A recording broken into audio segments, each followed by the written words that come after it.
Imagine having to split a city into two completely separate parts. Roads that used to connect are now dead ends. Your job on the other side of the city inaccessible, and the neighbor across the street that you used to see daily, you will perhaps never speak to him again. The Berlin Wall did exactly that, separating East and West for almost 30 years. For this video, I've animated the various development stages of the wall in order to understand the design of this unique piece of architecture. This is how the Berlin Wall worked. Living in Berlin before the wall was built was a strange life. You could move around the entire city freely, but you were either an East Berliner or a West Berliner. After the Second World War, the victorious nations had divided the German city into several parts. The Soviet occupation zone ultimately became the territory of East Germany, a socialist state, and the western part of Berlin remained legally occupied, but in all practicality, it belonged to West Germany, a capitalist state. Socialism and capitalism, two different nations, and even two different currencies, separated only by streets. Trains connecting the different parts of the city would make announcements: next station, last stop in the eastern zone. Many people lived in one part of the city but worked in the other. East Berliners took jobs in the West in order to benefit from the stronger currency, while West Berliners got their haircuts in the East at prices that were much cheaper to them. And in a way, both systems tried to outdo the other. In West Berlin, a multitude of stores sprang up on the Kurfürstendamm Street, shop windows filled with the latest brand name products of Western consumer culture. While just a few streets away in East Berlin, there was Stalinallee, a street that was transformed into a boulevard full of buildings in the style of socialist classicism.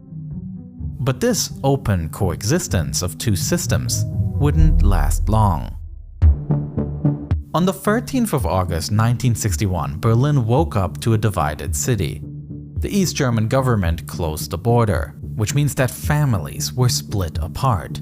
Though officially stating that this was necessary to protect their country, it was an effort to stop their own citizens from fleeing to the West, where opportunities, wages, and freedoms seemed greater.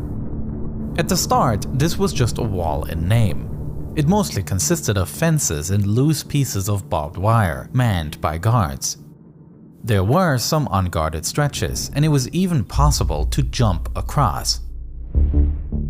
To make escaping more difficult, construction immediately began on a more permanent wall, made out of concrete and topped off with barbed wire coil around a Y-shaped metal arm. But this is not how the wall looked everywhere. A shortage of building materials meant that in the first years, just 10% of the border was built like this. And there was another issue. Sometimes the border between West and East Berlin went straight through housing blocks, houses that now had to become part of the wall. The East German authorities forced people out of their homes and filled the windows with bricks. Sometimes, however, they would forget a window. On August 17, 1962, Peter Fechter discovers one such house, making up part of the wall. Peter is frustrated with the East German government as they won't let him see his sister that lives on the other side of the wall. Together with his colleague Helmut, he fantasizes about an escape to the West. The two of them see people inside the house, and in order not to be noticed, they take off their shoes and quietly creep in. By sheer luck, they quickly find the open window, and from here they have a clear view of the road to freedom. A fence, then a clear strip, and finally a wall. It seems doable, except for the fact that they are in plain sight of the nearby border guards. Suddenly, they hear voices behind them, and it is now or never. Peter and Helmut jump out of the window and climb the first fence. Then they are spotted, and immediately the guards open fire. Helmut dashes across the strip through a haze of bullets. As he scales the wall, he looks back and he sees his friend Peter frozen in place. The guards are closing in further, and they will have a clear shot soon. Helmut screams, and Peter finally springs into action. He makes it across the strip, but as he jumps up to scale the wall, he is hit mid-air and slumps down. Helmut can't help his friend. An entire 50 minutes passes as a crowd of onlookers gathers to see Peter lying on the ground, slowly dying at the base of the wall. Tragic stories like Peter Fechter's were widely covered in the West. But for the East German authorities, the only lesson learned was to increase the wall. Over the course of decades, the wall is consistently upgraded, with more and more increasing security features. What once was a single wall soon became a brutal border strip, cutting the city further and further apart.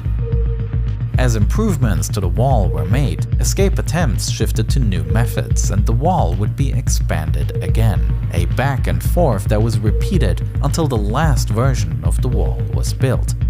The version of the wall that became famous. From 1975 on, the East German authorities rolled out this version of the wall, a border virtually impossible for anyone to cross. And this is how it generally worked. Coming from the east, only the visual barrier made of concrete slabs can be seen. This was done so that the exact border fortifications are not visible, as this knowledge could be used to plan escape attempts. Just behind this barrier, the ground is covered in so-called Stalin's grass. These are mats made of steel needles that would pierce the foot of anyone trying to jump across. Next up is a signal fence consisting of barbed wire stretched over concrete posts.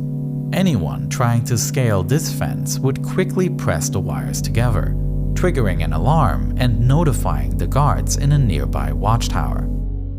Watchtowers were manned 24/7 by 2 to 5 soldiers. These soldiers had a clear view of the whole border, with orders to shoot anyone on sight. Trying to use brute force to break these sections would not work either, as behind the signal fence are several rows of tank traps, barring anyone from driving through with a vehicle. In the middle of this border zone is a path for soldiers to patrol the area, oftentimes accompanied by dogs. And behind this is the so-called death strip, a stroke of dirt stretching for miles in every direction, in full sight of the guard towers. Hiding is impossible. And if anyone somehow made it past here, they reach a part that is easily recognizable: the wall facing the western side. In contrast to the old wall, these elements had a foot-shaped bottom, which meant that no holes in the ground were needed for their construction. And instead of barbed wire on top, there were now pipes made of asbestos concrete. These pipes provided stability for the wall elements, and the East German authorities also hoped that they would decrease the prison camp feeling of the previous wall. But this was not the only reason for the change. The new concrete used was extremely smooth, with nothing to grasp onto. One thing the authorities didn't consider, however, is that this smoothness made the wall an easy target for graffiti from the western side. Graffiti that would dominate many of the 45,000 elements that were placed in Berlin. Artworks that would often mock the East German government resulted in an open gallery of sorts, highlighting the harsh difference between life in the West, where free artistic expression was possible, and life in the East, where this was unthinkable. Exact numbers of victims from this wall are disputed, and it is something that to this day is being researched. But over the years, it was many who, just like Peter Fechter, were hoping for a better life on the other side of the wall.